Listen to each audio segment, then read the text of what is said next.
Welcome to Democracy Now!, democracynow.org, The War and Peace Report. I'm Amy Goodman.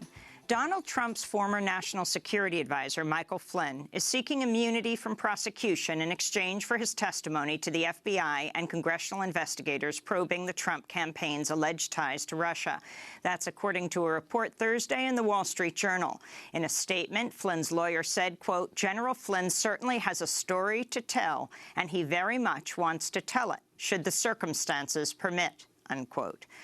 General Flynn was fired from his cabinet post in February for failing to disclose talks with Russia's ambassador before Trump took office. He's also accused of being paid $65,000 by companies linked to Russia in 2015. Flynn's bid for immunity follows his remarks last September blasting Clinton campaign staffers for accepting immunity in exchange for their testimony to the FBI about Hillary Clinton's use of a private email server. 5 people around her have been given immunity, to include her former chief of staff. When you are given immunity, that means that you've probably committed a crime. News of Flynn's bid for immunity came as the Senate Intelligence Committee opened hearings Thursday on Russia's role in the 2016 election and its alleged ties to the Trump campaign. This is Virginia Democratic Senator Mark Warner, vice chair of the committee. In addition to what we already know, any full accounting must also find out what, if any, contacts, communications, or connections occurred between Russia and those associated with the campaigns themselves. I will not prejudge the outcome of our investigation. We are seeking to determine if there is an actual fire, but there is clearly a lot of smoke. Thursday's hearing focused less on the Trump campaign's alleged dealings with Russia and more on how Russia used what one lawmaker described as propaganda on steroids to influence the election and to undermine the U.S. media.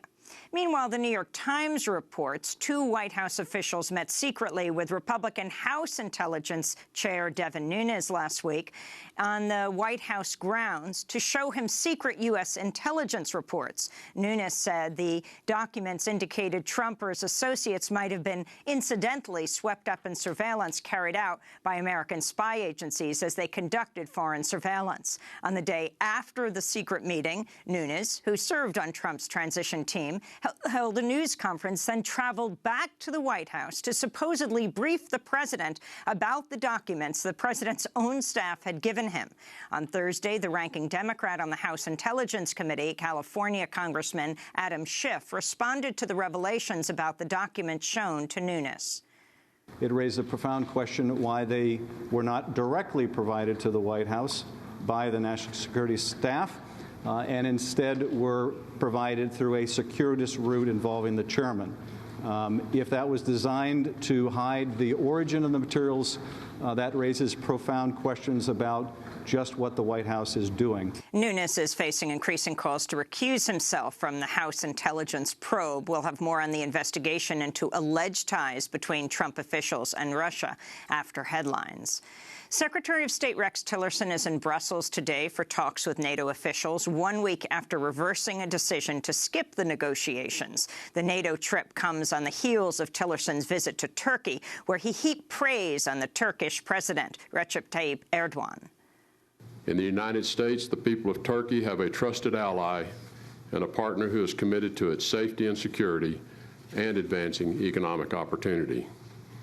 We look forward to approaching these challenges together, and the Trump administration will continue to build ties with this long-standing ally and our friend.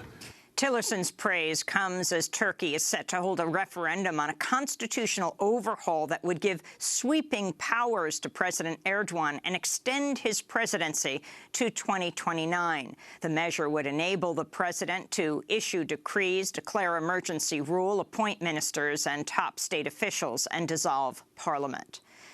Back in the United States and North Carolina, Republican lawmakers moved rapidly Thursday to repeal HB 2, the so-called bathroom bill, replacing it with a measure that LGBTQ groups blasted as wholly inadequate.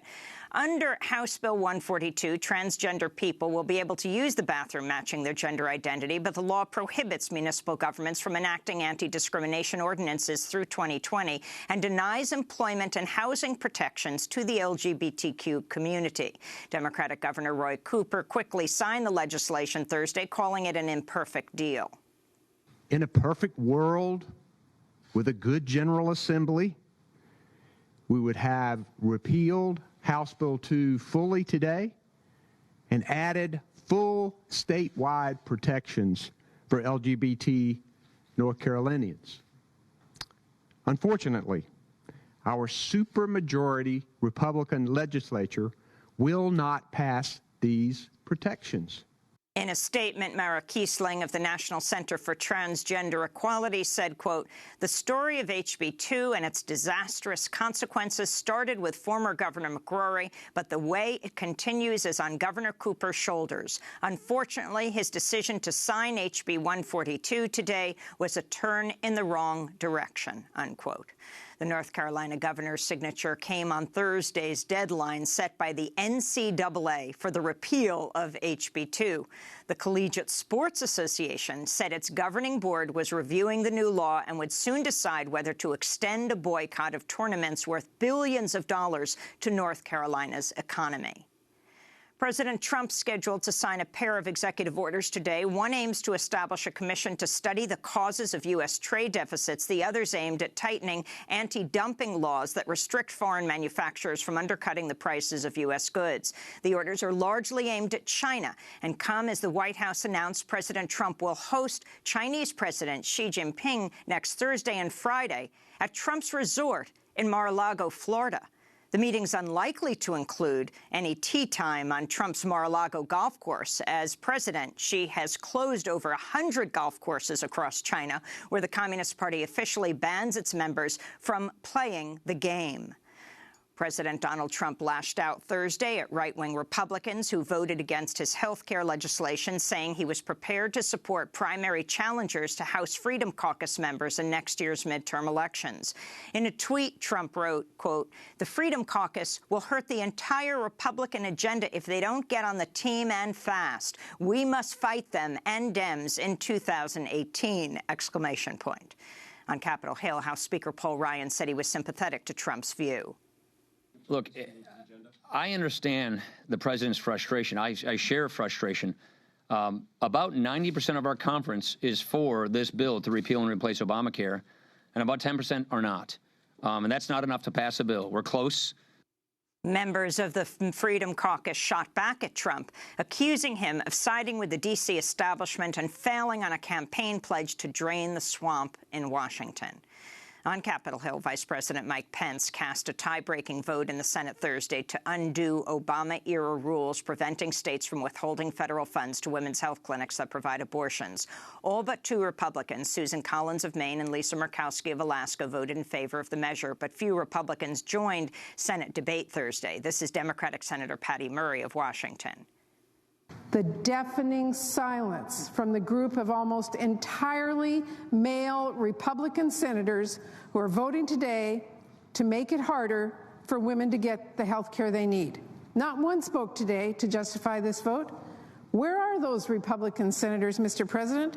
Why did they feel so entitled not just to interfere with women's health care decisions, but to do so without explaining themselves? In Iowa, Republican state lawmakers have advanced a bill that would ban all abortions after 20 weeks of pregnancy. During a House committee debate Wednesday, Republican Shannon Lundgren answered yes when asked if the legislation would require a woman to carry a dead fetus to term if she miscarries after 20 weeks. Iowa's House Republican caucus later said Lundgren misspoke and that the bill allows for an abortion under such circumstances.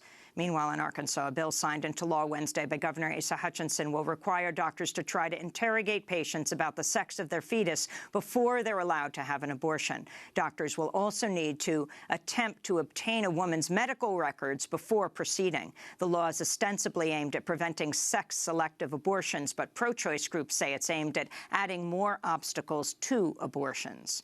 In Pakistan, a blast tore through a Shia mosque today in a remote part of the country's northwest near the Afghanistan border.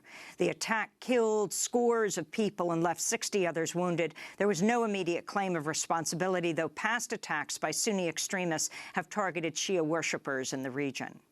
Venezuela Supreme Court says it'll take legislative power away from Congress, ruling late Wednesday that opposition lawmakers are in contempt of court for swearing in 3 lawmakers banned over charges of voter fraud. The ruling consolidated President Nicolas Maduro's grip on power and drew outrage from opposition lawmakers. In Caracas, the president of the National Assembly, Julio Borges, tore up a copy of the Supreme Court's order, calling it trash. It is a coup in every possible way. It is a dictatorship, and the entire world needs to help Venezuela right now. Sound the alarm in every democratic nation of the world.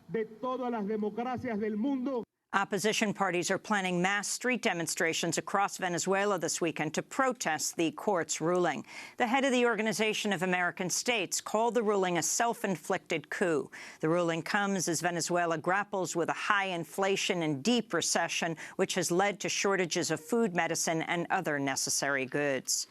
In South Korea, ousted President Park Geun-hye was arrested Friday and jailed while she awaits trial on charges of bribery, extortion, and abuse of power.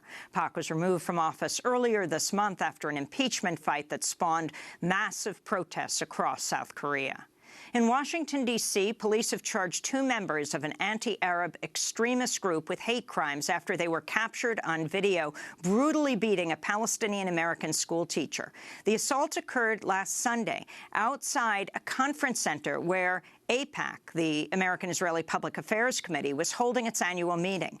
In the video, members of the JDL, the Jewish Defense League, are seen waving yellow flags as they surround 55-year-old Kamal Naifeh before kicking and punching and beating him with a flagpole.